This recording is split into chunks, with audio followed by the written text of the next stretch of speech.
पैदाइश उसका 29वां बाब जो 35 आयात पर मुश्तमिल है। और याकूब आगे चलकर मशरकी लोगों के मुल्क में पहुंचा और उसने देखा कि मैदान में एक कुआं है और कुएं के नजदीक भेड़ बकरियों के 3 रेवड़ बैठे हैं, क्योंकि चरवाहे इसी कुएं से रेवड़ों को पानी पिलाते थे। और कुएं के मुंह पर एक बड़ा पत्थर धरा रहता था, और जब सब रेवड़ वहां इकट्ठे होते थे तब वो उस पत्थर को कुएं के मुंह पर से ढलकाते और भेड़ों को पानी पिलाकर उस पत्थर को फिर उसी जगह कुएं के मुंह पर रख देते थे। तब याकूब ने उनसे कहा, ऐ मेरे भाइयों, तुम कहाँ के हो? उन्होंने कहा, हम हारान के हैं। फिर उसने पूछा कि तुम नहूर के बेटे लाबन से वाकिफ हो? उन्होंने कहा, हम वाकिफ हैं। उसने पूछा, क्या वो खैरियत से है? उन्होंने कहा, खैरियत से है।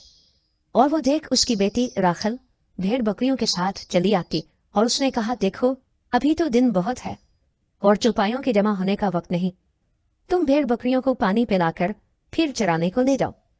उन्होंने कहा, हम ऐसा नहीं कर सकते जब तक कि सब रेवड़ जमा ना हो जाए, तब हम उस पत्थर को कुएं के मुंह पर से ढलकाते हैं और भेड़ बकरियों को पानी पिलाते हैं।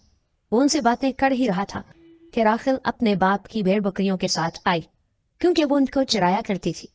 जब याकूब ने अपने मामू लाबन की बेटी राखल को और अपने मामू लाबन के रेवड़ को देखा तो वो नजदीक गया और पत्थर को कुएं के मुंह पर से ढलका कर अपने मामू लाबन के रेवड़ को पानी पिलाया। और याकूब ने राखल को चूमा और चिल्ला चिल्ला कर रोया। और याकूब ने राखल से कहा कि मैं तेरे बाप का रिश्तेदार और रिबका का बेटा। तब उसने दौड़कर अपने बाप को खबर दी। लाबन अपने भांजे की खबर पाते ही उससे मिलने को दौड़ा और उसको गले लगाया और चूमा और उसे अपने घर लाया। तब उसने लाबन को अपना सारा हाल बताया। लाबन ने उसे कहा कि तू वाकई मेरी हड्डी और मेरा गोश्त है। सो वो 1 महीने उसके साथ रहा। तब लाबन ने याकूब से कहा, चूंकि तू मेरा रिश्तेदार है तो क्या इसलिए लाजिम है कि तू मेरी खिदमत मुफ्त करे?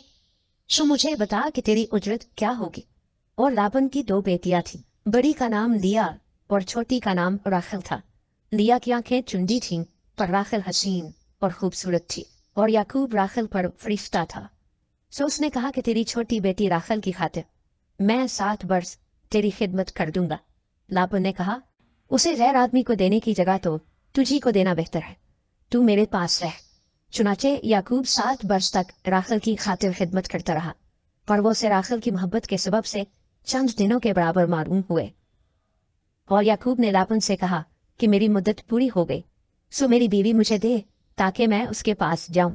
तब लाबन ने उस जगह के सब लोगों को बुलाकर जमा किया और उनकी ज़ियाफत की। और जब शाम हुई तो अपनी बेटी लिया को उसके पास ले आया और याकूब उससे हम आगोश हुआ। और लाबन ने अपनी लौंडी जिल्फा अपनी बेटी लिया के साथ कर दी कि उसकी लौंडी हो। जब शुभ को मालूम हुआ कि ये तो लिया है, तब उसने लाबन से कहा कि तूने मुझसे ये क्या किया? क्या मैंने जो तेरी खिदमत की वो राखिल की खातिर ना थी? फिर तूने क्यों मुझे धोखा दिया? लाबन ने कहा, हमारे मुल्क में ये दस्तूर नहीं कि पहलोठी से पहले छोटी को ब्याह दे। तू इसका हफ्ता पूरा कर दे, फिर हम दूसरी भी तुझे दे देंगे, जिसकी खातिर तुझे 7 बरस और मेरी खिदमत करनी होगी। याकूब ने ऐसा ही किया कि लिया का हफ्ता पूरा किया। तब लाबन ने अपनी बेटी राखिल भी उससे ब्याह दी और अपनी लौंडी बिनहा अपनी बेटी राखिल के साथ कर दी कि उसकी लौंडी हो।